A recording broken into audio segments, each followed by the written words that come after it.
All right, now speaking of moving forward, I want to talk to our next guest. He's Professor Matt Young, and he's written the book, Why Evolution Works and Creationism Fails.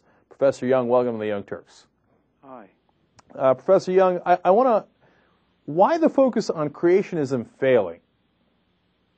Why the focus on creationism failing? Because creationism is, well, it had been gaining considerable ascendancy in the United States, not to mention Turkey, by the way.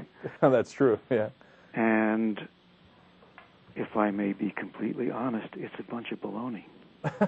Okay, and somebody had to say it, I guess. It's completely anti-scientific, I think.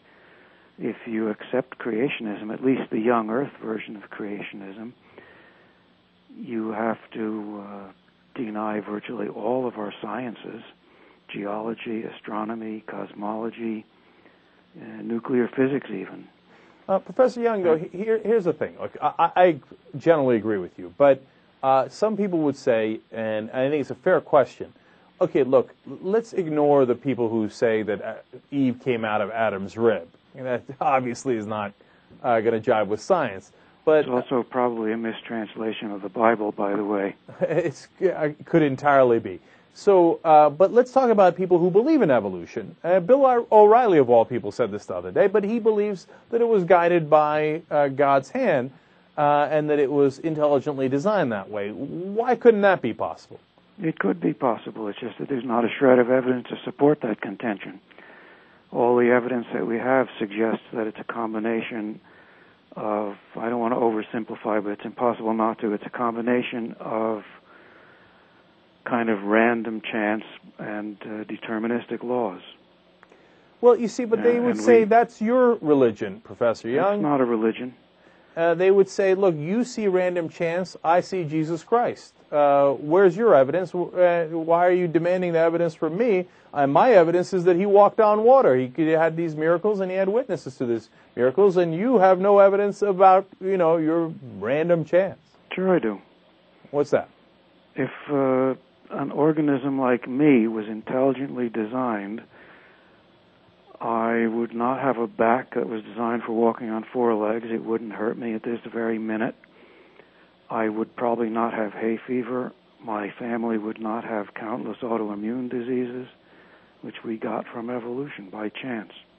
Well, they would say that is part of the challenges that, God has, in His infinite wisdom, decided to test you with. And that you stand straight on your back because you needed to collect food to give it to your mate so that she would mate with you. Yeah, you can say that. Now prove it. Design an experiment or a mathematical model or whatever you want to prove it. We have a vast amount of evidence, first of all, that descent with modification, which is what I prefer to call evolution, is an observed fact. It's nice to know that Bill O'Reilly is right about something. However, when we try to devise models and an overarching theory, which is known as the theory of evolution, then we don't find any room for anything but random chance. If you want to say that God got in there and twiddled with the genome every once in a while, you can do that, but it doesn't get you anywhere. Would you grant that God could have set it in motion?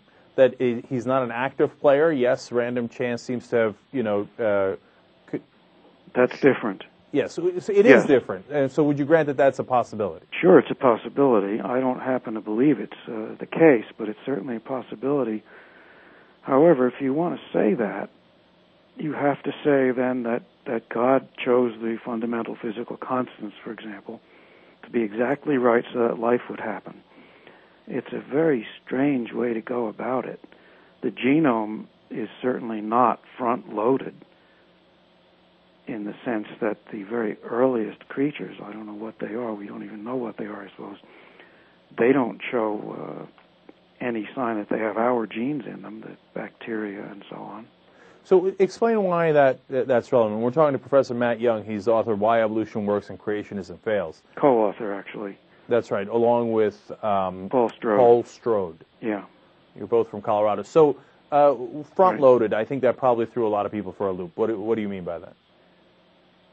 I mean that some of the creationists, those who accept descent with modification and so on, I suppose you could say they're uncomfortable with the idea that God went in there and twiddled some base pair every so often to cause descent with modification. And what they would rather say is that everything was set up in advance. The problem is that very simple organisms don't have the same genes that we have. Where'd our genes come from? Well, that's the great wisdom of God, that he could create it from, no similarities to at the end us. Yeah, you can say that if you want to. All right. Now, again, it's essentially an unprovable contention. As long as you want to believe that God did that, that's fine. That's up to you. What I get concerned about is those who don't accept that, but in fact try to argue that our theory of evolution is wrong. Mm-hmm. See, that gets to another question, and probably a final question for the moment being, okay. of microevolution versus macroevolution. Because I hear a lot of people saying, well, look, I believe in microevolution. I see the butterfly changing, right, or the moth changing, but I don't believe in macroevolution. Is there any real difference between micro and so-called macroevolution? Not a whit. Macroevolution is the accumulation of gobs of microevolutions. It's a completely fraudulent argument. In fact, it's an argument that I think some of the creationists, probably young Earth creationists mostly, have had to fall back on, because it's transparently clear now that there's such a thing as microevolution. You can see it over a few human generations, for example.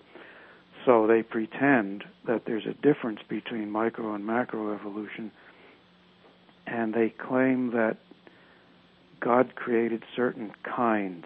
Kinds are not clearly defined, but there's a dog kind, which maybe includes bears for all I know, a cat kind, feline kind, and so on, and they vaguely resemble our families or genuses or something like that.